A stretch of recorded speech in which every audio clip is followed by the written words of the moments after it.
Hi, my name is David Matthew Brown, and thank you for joining me here on the Death Walker.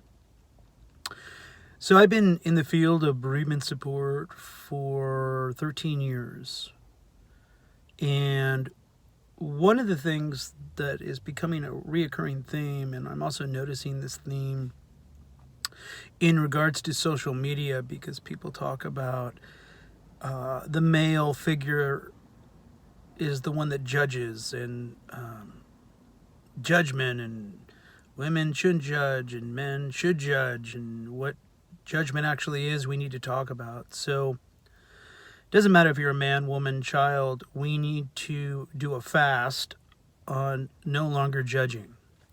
So judgment is a harsh, edgy thing, right? It's probably why in the Bible they mention the phrase, do not judge unless you want to be judged, pretty much. So let's talk about what happens in judgment. So when you judge somebody outside of you, whether what you believe that you're judging is good or bad, the subconscious mind and the conscious mind actually separate, and they become almost like duality with each other. And so now you have all these different voices in your head that you're dealing with because this is what happens. Let's say that I see somebody outside of myself and I say to myself, that person is smart, or that person is beautiful, or that person is incredible. Now, when you first hear that, you're like, wow, those are great judgments or great things to say. But what you're doing is you're actually hitting a place of humility. You're humbling yourself in the moment, and what you're saying is that person has something that I don't have. And so with that good judgment, what you've done is you've put that person, whether you knew it or not, on a pedestal, and you've negated yourself. That's what judgment does. So now you have the mask of shame because you don't know that now you're infatuated with this person for something that you think they have that you don't have. And we would consider that good judgment. Most of us go around and we'll look out and we'll say, oh, that person's charming, or that person's this or that.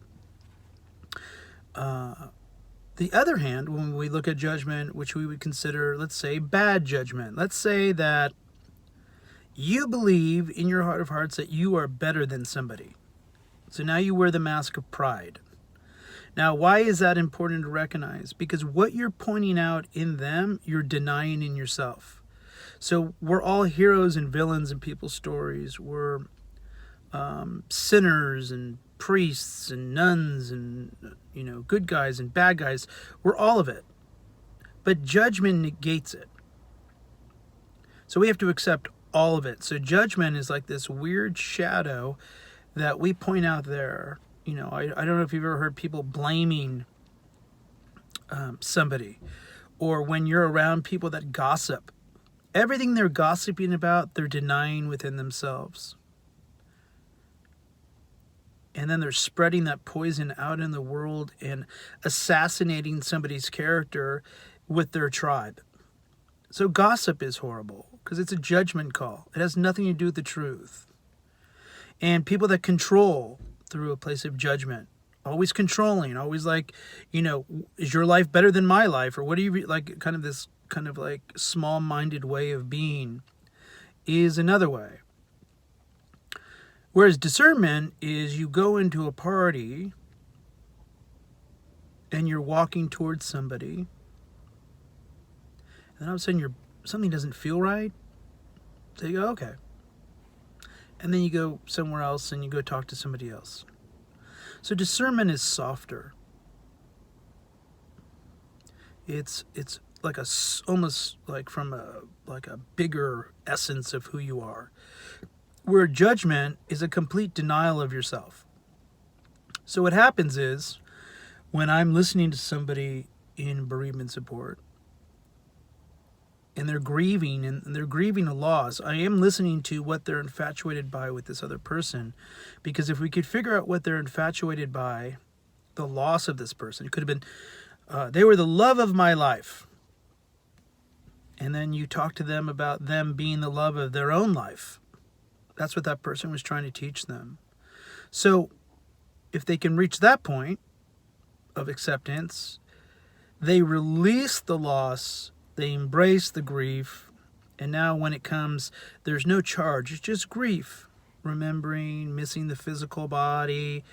So that's what I find important doing bereavement support work is I would like to get to the heart of the matter when I'm working with someone. I don't like to spend a lot of time. I think the longest time I've ever been with somebody was probably like over a year and a half. And it is a process. Everybody works differently. I'm not saying that. What I am saying is that I believe that we're here to help people get to the heart of the matter by giving them our presence. And when you give people your presence and you're judgmental, you'll realize that you're denying the good, the bad, the ugly, everything inside of yourself in a way that makes you feel good in some way. So I hope this helps with discerning what is judgment and discernment. And thank you for joining me here on the Death Walker.